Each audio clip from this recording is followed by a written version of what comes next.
আসসালামু আলাইকুম। আমরা জানবো বাংলা ভাষা ও সাহিত্য থেকে কিছু গুরুত্বপূর্ণ প্রশ্ন উত্তর, যেগুলো প্রাইমারি, বিসিএস অন্যান্য পরীক্ষার জন্য খুবই গুরুত্বপূর্ণ। চ্যানেলটি সাবস্ক্রাইব করে সাথেই থাকুন। আজকে আমরা আলোচনা করব বাংলা ভাষা ও সাহিত্য পার্ট 2 নিয়ে। চলুন শুরু করি। কবি সার্বভৌম কোন কবির উপাধি? কবি সার্বভৌম হচ্ছে রবীন্দ্রনাথ ঠাকুরের উপাধি। চাকা গ্রন্থটির রচয়িতাকে? চাকা গ্রন্থটির রচয়িতা হচ্ছে সেলিম আল দীন। দারিদ্র কবিতাটি কাজী নজরুল ইসলামের কোন কাব্যের অন্তর্ভুক্ত? দারিদ্র হচ্ছে সিন্ধু হিন্দুল কাব্যের অন্তর্ভুক্ত। শিব মন্দির কাব্যগ্রন্থের রচয়িতাকে? শিব মন্দির এটির রচয়িতা হচ্ছে কায়কোবাদ। নন্দিনী কিশোর রবীন্দ্রনাথ ঠাকুরের কোন নাটকের চরিত্র? নন্দিনী কিশোর রবীন্দ্রনাথ ঠাকুরের রক্ত কবরীর চরিত্র। জহির রায়হানের ছোট গল্প কোনটি? জহির রায়হানের ছোট গল্প হচ্ছে সূর্যগ্রহণ। আমারে ছাড়িয়া এত ব্যথা যার কেমন কেমন করিয়া হায় পঙ্কোক্তিটির রচয়িতাকে? জসীমউদ্দীন। একই শরীরের রূপ নাকি রূপের শরীর? রাজা দুস্তম্ভ কোন গদ্যাংশে এই উক্তিটি করেছেন? এটি উক্তিটি করেছেন হচ্ছে শকুন্তলা গ্রন্থে। চর্যা গীতিকোষ ভিত্তি নামে যে চর্যাপদ অনুবাদ করেন সেটি হচ্ছে কীর্তিচন্দ্র। ওয়ারিশ উপন্যাসটির লেখক হচ্ছে শওকত আলী। চর্যাপদের কোন কবি রাজা ছিলেন? রাজা ছিলেন হচ্ছে আর্যদেবপা। পঙ্কজ বিভাস মুক্তিযুদ্ধ ভিত্তিক নাটকের লেখককে? জিয়া হায়দার। উর্বশী ও আর্টেমিস কাব্যগ্রন্থটির রচয়িতাকে? বিষ্ণু দে। সে কোন ধরনের রচনা? সে হচ্ছে কল্প গ্রন্থ। কবি মালাধর বসুকে কোন মুসলিম সুলতান পৃষ্ঠপোষকতা করেন? রুকনউদ্দিন বরকত শাহ। অন্ধকার যুগের প্রথম সাহিত্যিক নিদর্শন কোনটি? প্রাকৃত বেঙ্গল। রাধাকৃষ্ণ বিষয়ক রচনা কোনটি? প্রজাঙ্গনা। বাংলা ভাষায় প্রথম সাময়িক পত্র কোনটি? সাময়িক পত্র হচ্ছে দিগদর্শন। আমারে ছাড়িয়া এত ব্যথা যার কেমন করিয়া হায় পঙ্কোক্তিটির কার? উক্তিটি করেছেন জসীমউদ্দীন। পদ্মার পলিদ্বীপ কার রচনা? আবু ইসহাক। পদ্মার পলিদ্বীপ রচনা করেছেন আবু ইসহাক। বাংলা ভাষা তত্ত্বের চলন্ত বিশ্বকোষ বলা হয় ডক্টর মোহাম্মদ শহীদুল্লাহকে। নিচের কোনটি গোয়েন্দা ভিত্তিক রচনা? গোয়েন্দা ভিত্তিক রচনা হচ্ছে জাল।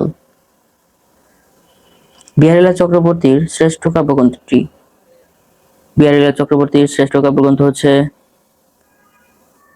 শারদামঙ্গল।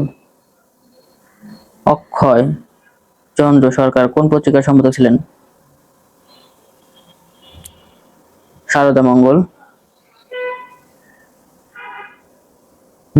নবজীবন। অক্ষয় চন্দ্র সরকার কোন পত্রিকার সম্পাদক ছিলেন?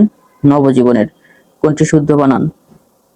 শুদ্ধ বানান এখানে নির্নিমেষ। নিচের কোন বাক্যটি শুদ্ধ? শুদ্ধ বাক্য হচ্ছে সমুদয় পক্ষী নির্বাধে। মই কথাটির ই কে কি বলে? একে বলে হচ্ছে অর্ধস্বর। ড্রপসিনস এর বাংলা প্রতিশব্দ কি? দিশান্তর। নিচের কোন শব্দে স্বভাবগত নিয়মে মূর্ধন্য ষ বসেছে? স্বভাবতই মূর্ধন্য ষ বসেছে ষড়ঋতুতে। কোনটির উৎকর্ষতা অনস্বীকার্য? রচনাটির উৎকর্ষ অনস্বীকার্য। তালব্য বর্ণ কোনগুলো? তালব্য বর্ণ হচ্ছে হ্রস্ব ই দীর্ঘ ই। পিউরিটানিজম শব্দের মানে কি?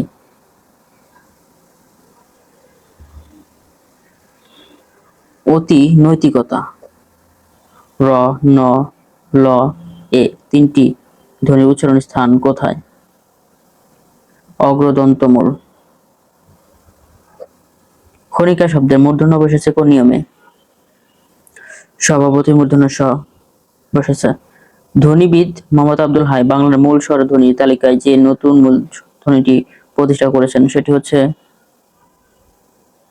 এ ধ্বনি। কোন বাক্যটি শুদ্ধ? শুদ্ধ বাক্য হচ্ছে বুনউল বাঘা তেঁতুল। কনস্টিটিউয়েন্সি এর প্রতিশব্দ কোনটি? নির্বাচনীয় এলাকা। কনস্টিটিউয়েন্সি। অঘোষ অল্পপ্রাণ ধ্বনি কোনটি? অঘোষ অল্পপ্রাণ ধ্বনি হচ্ছে চ। শুদ্ধ বানান কোনটি? শুদ্ধ বানান হচ্ছে এখানে নিশুতি। পতাকার শব্দের সমার্থক শব্দ কোনটি? পতাকার সমার্থক শব্দ হচ্ছে কেতন। কোনটি নির্ভুল বাক্য?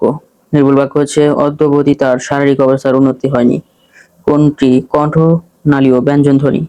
কণ্ঠনালীয় ব্যঞ্জন ধ্বনি হচ্ছে হ। কর্পোরাল শব্দের অর্থ কি? কর্পোরাল এর অর্থ হচ্ছে শরীর বিশিষ্ট। বাংলা ভাষায় কোন স্বরধ্বনি উচ্চারণকালে জিহ্বা উচ্চ অবস্থানে থাকে? উ। উ উচ্চারণের সময়। কোনটি চাঁদের সমার্থক শব্দ?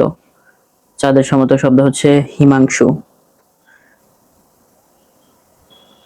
যুক্তবর্ণগুলোর বিচ্ছিন্ন বা বিশেষ রূপ কোনগুলো হবে? এখানে হ আছে, হ এবং রি মিলে র এবং দুর্গ উকার আছে এটার সাথে, আর এখানে হচ্ছে ইও ছ মিলে হয়েছে। তারকা বিন্দু আকাশে জ্বলজ্বল করছে কোন ধরনের অপপ্রয়োগ? তারকা বিন্দু এটি এক ধরনের বহুবচন বচন জাতীয় অপপ্রয়োগ। ওভাররুল এর বাংলা প্রতিশব্দ কোনটি? ওভাররুল এর প্রতিশব্দ হচ্ছে বাতিল করা। কোন বানানটি শুদ্ধ? শুদ্ধ বানান এখানে শত। হাতি শব্দের সমার্থক নয় কোনটি? হাতি শব্দের সমার্থক নয় হচ্ছে পূরক। কুঞ্জর হস্তি বারণ মানে হচ্ছে হাতি। অনুগ্রহের বিপরীত শব্দ কোনটি? অনুগ্রহ এর বিপরীত শব্দ হচ্ছে নিগ্রহ। নাতিশীতোষ মণ্ডল শব্দে মোট কতটি অক্ষর রয়েছে? নাতিশীতোষ শব্দে নাতিশীতোষ শব্দে অক্ষর রয়েছে 7টি। নাতিশীতোষ 7টি অক্ষর রয়েছে। সবল এর বিপরীতার্থক শব্দ কোনটি? সবলের বিপরীতার্থক শব্দ হচ্ছে উৎপল।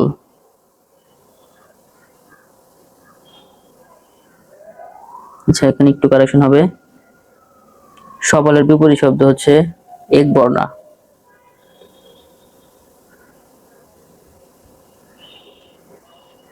বৃষ্টি পরে টাপুর টুপুর, এখানে টাপুর টুপুর কি রূপ অব্যয়? টাপুর টুপুর হচ্ছে উকার অব্যয়। গুড় এর বিপরীত শব্দ কোনটি? গুড় এর বিপরীত শব্দ হচ্ছে ব্যক্ত। লাজুক কোন ধরনের শব্দ? লাজুক যৌগিক শব্দ। পঙ্কজের সমার্থক শব্দ কোনটি? পঙ্কজের সমার্থক শব্দ হচ্ছে উৎপল। করি শব্দের বিপরীতার্থক শব্দ কোনটি? করি এর বিপরীতার্থক শব্দ হচ্ছে কমল। অর্থ অনুসারে শব্দ কত প্রকার? অর্থ অনুসারে শব্দ হচ্ছে 3 প্রকার। সংশয়ের বিপরীতার্থক শব্দ কোনটি? সংশয় এর বিপরীতার্থক শব্দ প্রত্যয়। মহকুমা শব্দটি কোন ভাষা থেকে এসেছে?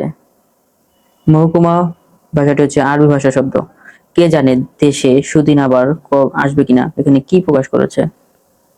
অনিশ্চয়তা। বিভা কিরণ সুবলিত সুগঠিত। হেটমৌলবী কোন ভাষা শব্দযোগে গঠিত হয়েছে? হেটমৌলবী হচ্ছে ইংরেজি এবং ফার্সি। ইংরেজি এবং এটি হচ্ছে ফার্সি শব্দ। সুরভি এর বিপরীতার্থক শব্দ কোনটি? সুরভির বিপরীত শব্দ হচ্ছে পুঁতি। নিচে কোনটি রুড়ি শব্দ? রুড়ি শব্দ হচ্ছে বাঁশি। বিলাপের বিপরীতার্থক শব্দ কোনটি? বিলাপ এর বিপরীত শব্দ হচ্ছে হাস্য। চিড়িয়াখানা শব্দটি কোন দুটি ভাষার শব্দের সংমিশ্রণ? চিড়িয়াখানা শব্দটি হচ্ছে হিন্দি এবং ফার্সি শব্দ মিলে হয়েছে। নিচের কোন দুটি সমার্থক শব্দ? সমার্থক শব্দ হচ্ছে কৃষাণু এবং পাবক। উদ্যোগ শ্বাস এটি কোন সন্ধি? উদ্যোগ শ্বাস এটি হচ্ছে ব্যঞ্জন সন্ধির উদাহরণ।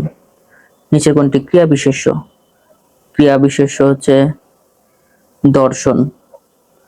ভূ ভূর্ধ এর সঠিক সন্ধি বিচ্ছেদ হবে ভূ যোগ ঊর্ধ্ব।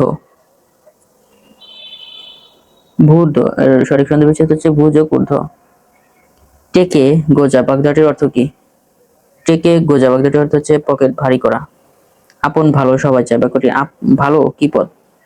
বাক্যটিতে ভালো হচ্ছে বিশেষ্য পদ।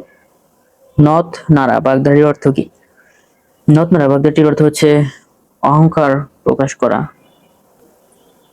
নিপুণের নিপুণ ও দরিদ্র শব্দের বিশেষণ রূপ কোনটি? নৈপুণ্য এবং দারিদ্র। হিসাব শব্দটি কোন ভাষা থেকে এসেছে? হিসাব হচ্ছে আরবি ভাষা শব্দ। এত বৃষ্টি হলো তবু গরম গেল না কোন ধরনের পদ? এটি হচ্ছে যোজক পদ। প্রচুরের বিশেষ্য রূপ কোনটি হবে? প্রচুর এর বিশেষ হচ্ছে প্রাচুর্য। আমরা ভয়ে ভয়ে এগোচ্ছিলাম কোন ধরনের পদ? এটি হচ্ছে বহুপদী ক্রিয়া বিশেষণ। সুরত কি ধরনের শব্দ? যোগরূঢ় শব্দ। কোনটি নিপাতনে সিদ্ধ সন্ধির উদাহরণ? নিপাতনে সিদ্ধ সন্ধির উদাহরণ হচ্ছে আযোগ চার্য। আযোগ চার্য আচার্য। প্রতিটি বাক্যের প্রধান কয়টি অংশ থাকে? প্রতিটি বাক্যে প্রধান দুটি অংশ থাকে। সমস্ত পদকে ভেঙে যে বাক্যাংশ করা হয় তাকে বলা হয় বিগ্রহ বাক্য। বাড়ির শব্দের সন্ধি বিচ্ছেদ কোনটি? বাড়ির শব্দের সন্ধি বিচ্ছেদ হচ্ছে বাড়ি যোগ ইস। পূর্বপদ ও পরপদ উভয়েরই অর্থ প্রাধান্যের ভিত্তিতে নিষ্পন্ন হয় কোন সমাস? নিষ্পন্ন হয় দ্বন্দ্ব সমাস। খাঁটি সোনার চাইতে খাঁটি আমার দেশের মাটি এটি কোন ধরনের বাক্য? এটি জটিল বাক্য। ঝালমুড়ি শব্দের সঠিক ব্যাস বাক্য ও সমাস কোনটি? ঝালমুড়ি শব্দের সঠিক ব্যাস বাক্য হচ্ছে ঝাল মিশ্রিত মুড়ি মধ্যপদলোপী কর্মধারয় সমাস। সন্ধির ক্ষেত্রে কোনটি সঠিক নয়? সন্ধির ক্ষেত্রে সঠিক নয় হচ্ছে আ যোগ ও থেকে উ, এটা কিন্তু ও যোগ উ ও, আ যোগ ও যোগ ওই এগুলো সঠিক। পূর্বপদ বিশেষণ পরপদ বিশেষ হলে কোন বহুব্রীহি সমাস হয়? পূর্বপদ বিশেষণ এবং পরপদ বিশেষ হলে সমানাধিকরণ বহুব্রীহি সমাস হয়। মনোহর শব্দটি সন্ধি বিচ্ছেদ করলে হবে মনোহর শব্দটি সন্ধি বিচ্ছেদ হচ্ছে মনো বিসর্গ যোগ হর। বিসর্গ সন্ধির উদাহরণ মেঘ গর্জন করলে ময়ূর নৃত্য করে কোন ধরনের বাক্য? এটি সরল বাক্য। 92 কোন ধরনের সমাসের উদাহরণ? 92 হচ্ছে নিত্য সমাসের উদাহরণ। একটি মাত্র কর্তা ও একটি মাত্র সমাপিকা ক্রিয়ার দ্বারা গঠিত বাক্যকে বলা হয় সরল বাক্য। উদ্বাস্তু কোন সমাসের উদাহরণ? বহুব্রীহি সমাসের উদাহরণ। বসে থাকো এটি কোন ধরনের বাক্য? বসে থাকো এটি অনুজ্ঞাবাচক বাক্য। যে ব্যক্তি এক ঘর থেকে অন্য ঘরে ভিক্ষা করে বেড়ায় তাকে এক কথায় বলা হয় মাধু করি। হয় রওনা হও নতুবা গাড়িতে ওঠো এটি কোন ধরনের বাক্য? এটি যৌগিক বাক্য। বেহায়া কোন সমাস? বেহায়া অব্যয়ভাব সমাস। ভাষার মূল উপকরণ হচ্ছে বাক্য। ধন্যবাদ সবাইকে এতক্ষণ সাথে থাকার জন্য। সকলের জন্য শুভকামনা রইল। আমার জন্য সবাই দোয়া করবেন। ভুল ত্রুটি ক্ষমা সুন্দর দৃষ্টিতে দেখবেন। চ্যানেলটি সাবস্ক্রাইব করে সাথে থাকুন।